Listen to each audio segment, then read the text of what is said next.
अब अगर हम आगे चलते हैं तो हम थोड़ा सा इनके अंदर जो ऑल्टरेशंस ला सकते हैं वो इस तरह की आ सकती है।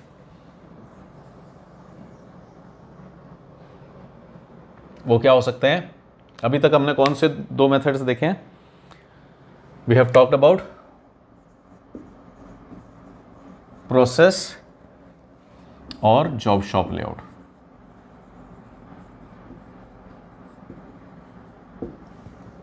ये एक बात हुई। सेकंड बात हुई हमारी प्रोडक्ट लेआउट की, और या उसको कह देते हैं assembly layout.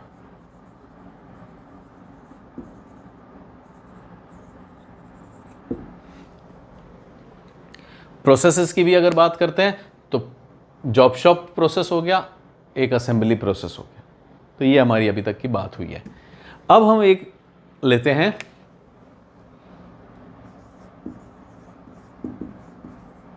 Project layout. Project layout कह लो चाहे प्रोजेक्ट प्रोसेस कह लो, ठीक है ना। तो यहां इसका मतलब अब हमारे पास एक थर्ड कैटेगरी और आ रही है जो कि किस नाम से आ रही है? Project. Till this point we have talked about job shop and assembly. अब एक नई कैटेगरी आ गई हमारे पास, प्रोजेक्ट। प्रोजेक्ट्स कौन से होते हैं ये हमारे को समझ में आया। सॉरी, कारपेंट्री एंड टेलरिंग ये समझ में आया, कार्स हो गई, न्यूज़पेपर्स हो गए। प्रोजेक्ट्स कौन से होते हैं? प्रोजेक्ट्स होते हैं एक मकान बनाया जाना, दैट इज अ प्रोजेक्ट। एक बिल्डिंग बनाई जाना, that is a project. Flyover बनाया जाएगा, प्रोजेक्ट। रोड बनाई जाएगी, प्रोजेक्ट। रेलवे लाइन डाली जाएगी, प्रोजेक्ट। ये सारी क्या चीजें हैं? प्रोजेक्ट हैं। अब अगर हम देखें तो ना तो ये ऐसे बनती है, सड़क कोई फैक्ट्री के अंदर नहीं बनती है, सड़क का कोई लेआउट रिजिड नहीं होता है। ऐसा थोड़ी होता है कि सड़क एक जगह बने जा रही है और हम ला करके उसको दूसरी जगह रख रहे हैं। इसका मतलब सड़क बनती है, फ्लाईओवर बनता है। क्या ऐसा होता है क्या कि एक फैक्ट्री के अंदर फ्लाईओवर बन रहा है और उसको ला करके किसी रेलवे लाइन पर रख दिया और वहां से गाड़ियां ऊपर से निकल जाएगी? नहीं। इनके अंदर एक इंपॉर्टेंट चीज है, जॉब शॉप का तो हम कंपैरिजन कर लेंगे, but this is for sure कि ये जो प्रोजेक्ट्स के हमने एग्जांपल्स लिए, कौन कौन से लिए हमने प्रोजेक्ट्स के एग्जांपल्स? इधर एग्जांपल थे ना, हाँ, ग्रीन कलर से। तो यहां पे क्या हो गया? रोड, फ्लाईओवर,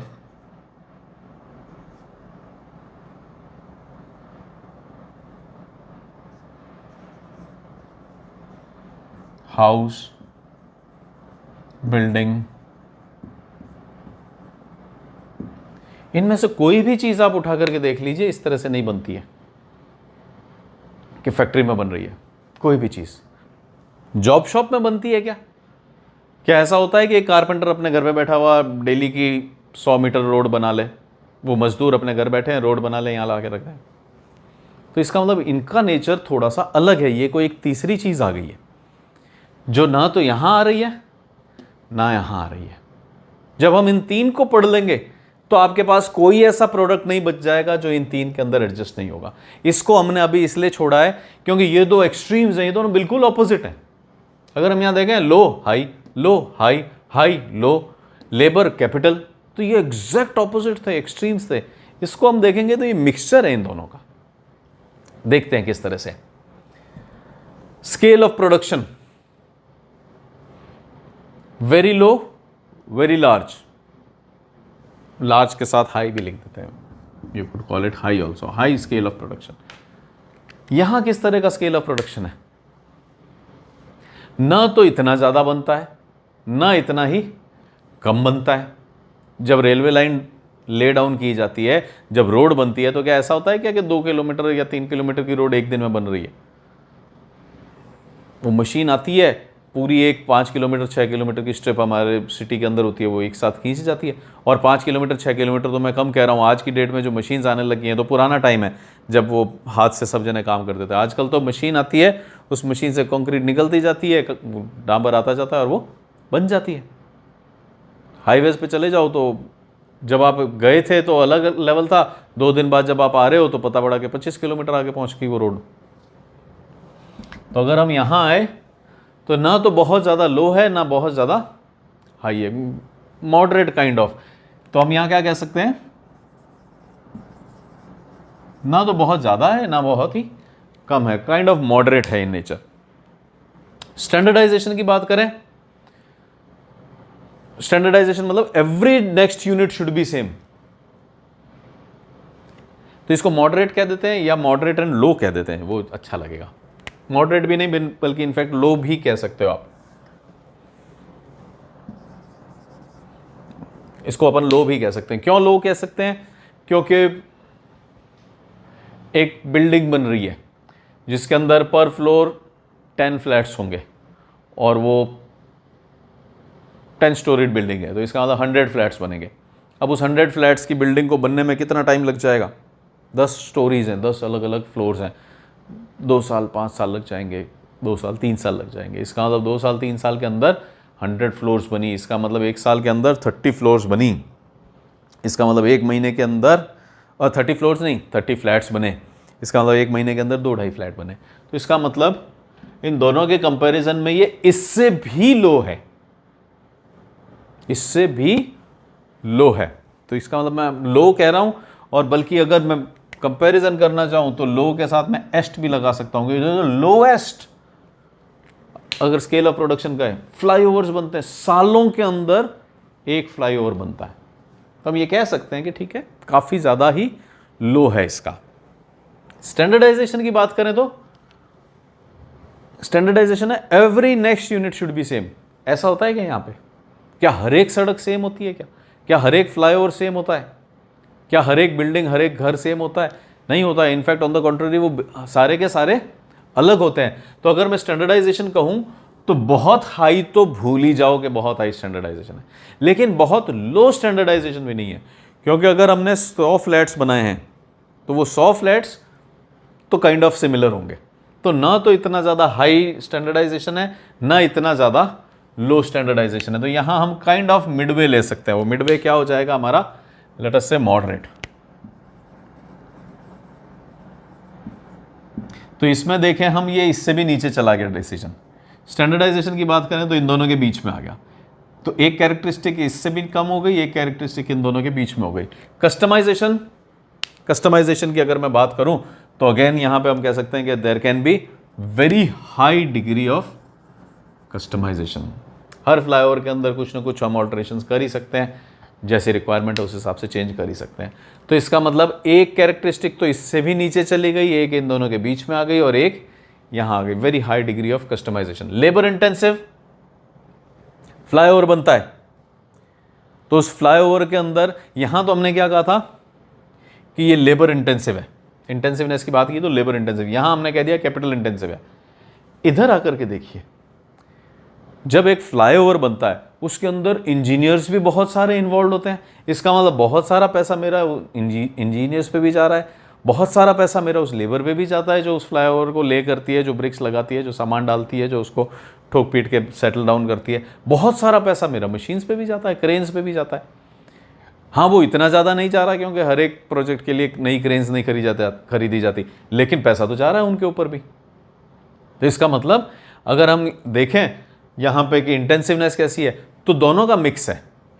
लेबर भी खूब सारी चाहिए, और यहाँ पे जो हमने ये कर दिया था कि एक्सट्रीमली हाईली स्किल्ड लेबर चाहिए, तो हमारे इंजीनियर्स बहुत हाईली स्किल्ड भी हैं, जो मजदूर हैं वो बहुत लो स्किल्ड भी हैं, हाईली स्किल्ड भी हैं, लो स्किल्ड भी हैं। ये दोनों हैं हमारे प्रोजेक्ट के अंदर। मीडियम स्किल्ड भी हैं, जो उनके सुपरवाइजर्स वगैरह होते हैं। तो इसका मतलब अगर हम यहाँ स्किल ऑफ लेबर की बात करें, कैपिटल इंटेंसिव की बात करें, लेबर इंटेंसिव की बात करें, तो ये दोनों पॉइंट्स चाहिए हमारे को। क्या चाहिए? Mix of both degrees. ये दोनों ही पॉइंट्स कैसे हैं? मिक्स ऑफ बोथ डिग्रीज के वेरी हाईली स्किल्ड इंजीनियर्स चाहिए, बहुत ही लो स्किल्ड वो चाहिए जो ईंटें उठा करके लाएंगे, बोझा उठा करके लाएंगे। फिर मीडियमली स्किल्ड हमारे को वो लोग चाहिए, हाई स्किल्ड वो चाहिए जो एक ईंट के ऊपर एक ईंट के ऊपर एक ईंट लगाएंगे। हम अगर एक वॉल बनाने की कोशिश करें तो वो वॉल ऐसी हो जाएगी कि वो लीनिंग टावर ऑफ पीज़ा हो जाएगी और गिर जाएगी, जबकि ये लोग जो मजदूर होते हैं वो इतने स्किल्ड होते हैं कि वो दीवार एकदम स्ट्रेट उठती है। तो इसका मतलब हमारे को हर तरह के लोग चाहिए होते हैं एक प्रोजेक्ट के अंदर, from highly skilled to low skilled to medium skilled to capital intensive to labour intensive. Machines पे भी खूब पैसा लगता है, लेबर को भी खूब सारी सैलरी दी जाती है। तो इसका मतलब यहाँ पे मिक्स ऑफ बोथ आ गया। तो अब हम देखें कि हमने क्यों इसको पहले नहीं लिया। इसलिए नहीं लिया कि ये तो बिल्कुल ऑपोजिट थे, कुछ भी कॉमन नहीं था। इसके अंदर मिक्सचर है, दोनों का कॉमन चल रहा है। और अगर मैं इस लेआउट की बात करूं तो ये लेआउट कैसा होता है, we had a fixed flexible layout, we had a rigid layout. यहां पे क्या होएगा,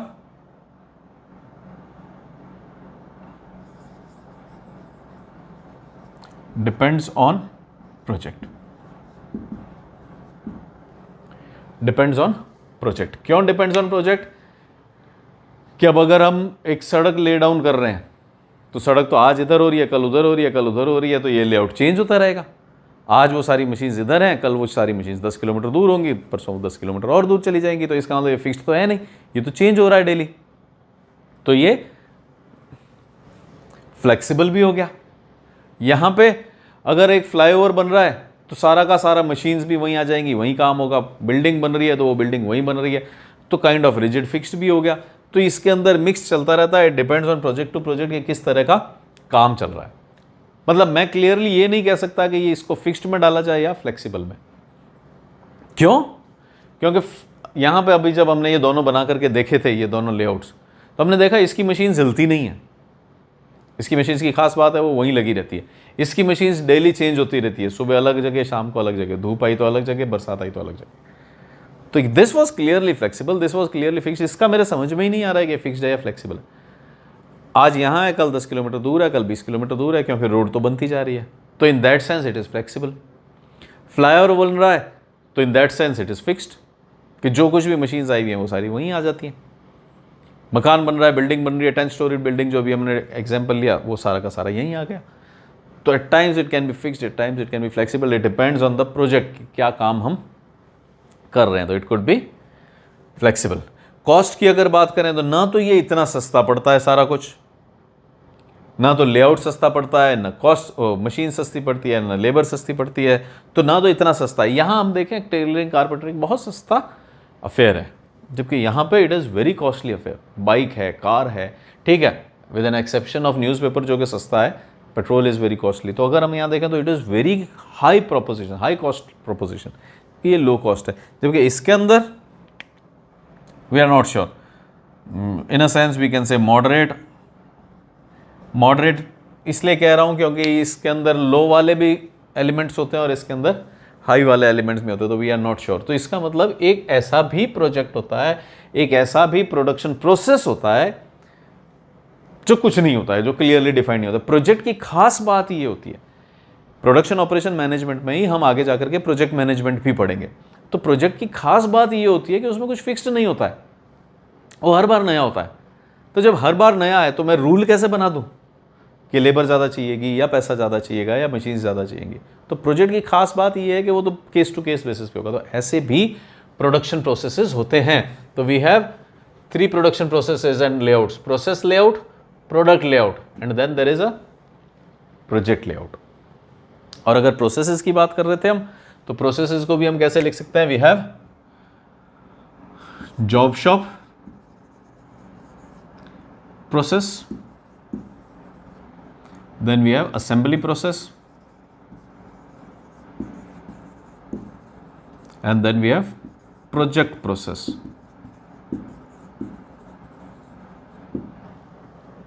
हाँ, इसको प्रोसेस की जगह कई बार अब हम ऐसा भी कह देते हैं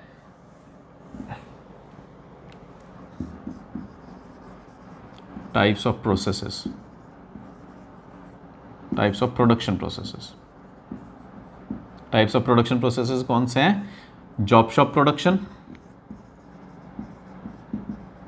assembly production and project production. ये 3 एक्सट्रीम केसेस देखे। सब कुछ फिक्स्ड, सब कुछ फिक्स्ड। फिक्स्ड मतलब पता है कम चाहिएगा ज़्यादा चाहिएगा, पता है कम ज़्यादा चाहिएगा, कुछ पता नहीं है। तो ये 3 केसेस हुए, 3 टाइप्स ऑफ प्रोडक्शंस हुए। Very flexible, high degree customization, very low degree of customization. यहाँ सब कुछ ऑलमोस्ट मिडवे टाइप का है। पैसा है तो मिडवे है, लेबर इंटेंसिव कैपिटल इंटेंसिव है तो मिडवे है, तो ऑलमोस्ट सब कुछ मिडवे है। यहाँ पे ये कर देते हैं जिससे डिफ्रेंसिएशन हो जाए।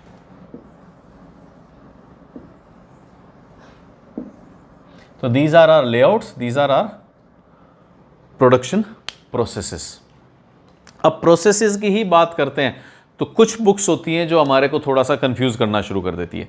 वो क्या करना शुरू कर देती है कि यहाँ पे कुछ नए प्रोसेसेस भी निकाल देती हैं, जैसे कि एक बैच प्रोसेस निकाल देंगे।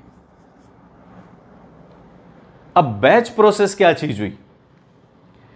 बैच प्रोसेस एग्जैक्टली एक प्रोडक्शन प्रोसेस नहीं है। अच्छी बुक्स जो होती हैं वो इसको एक प्रोडक्शन प्रोसेस नहीं कहेंगी। कुछ बुक्स हैं जो इसको फिर बैच प्रोसेस कहेंगी, तो इस बैच के अगेंस्ट वो एक क्या निकाल देती हैं? कंटिन्यूअस।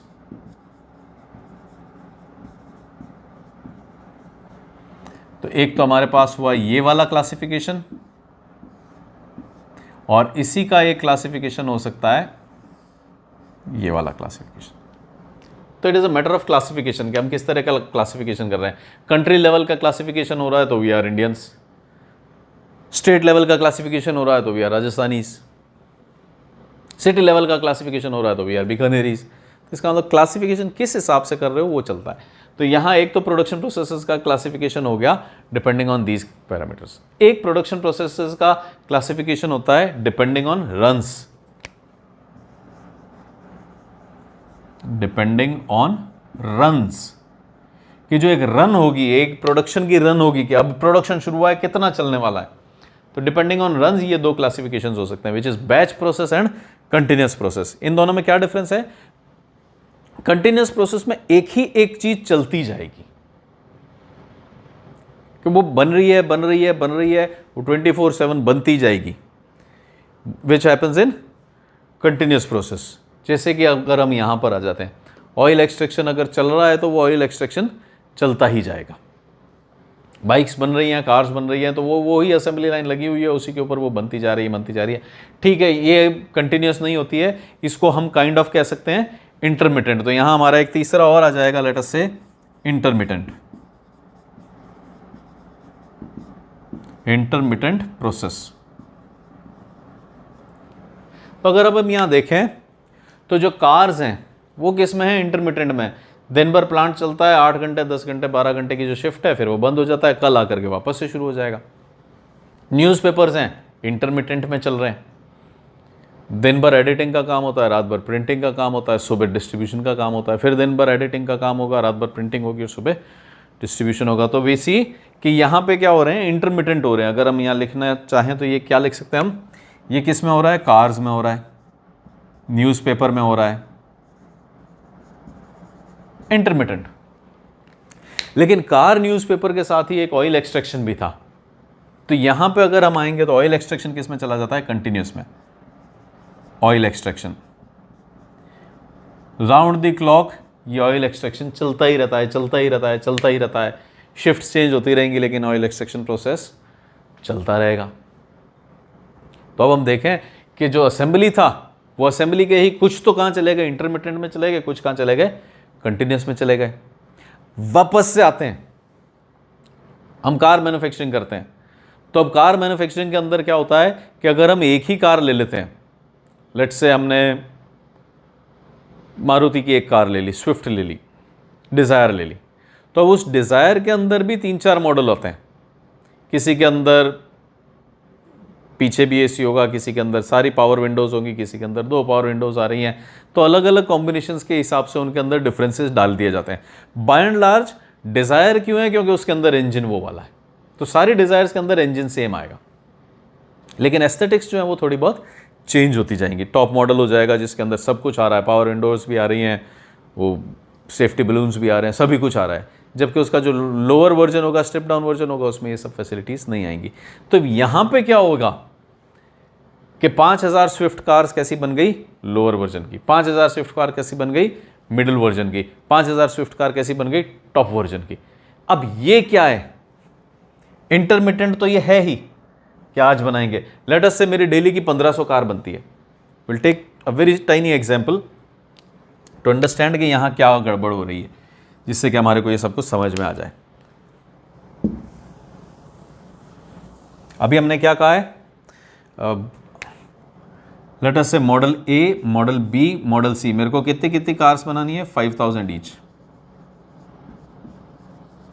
ठीक है, कार्स बना रहे हैं। कार्स किस में जाती है? इंटरमीडिएट में। डेली की मैं 1500 कार बना लेता हूं।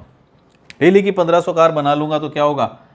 First day 1500, second day 1500, third day 1500 plus fourth day 500। इसी तरह से बनेंगी।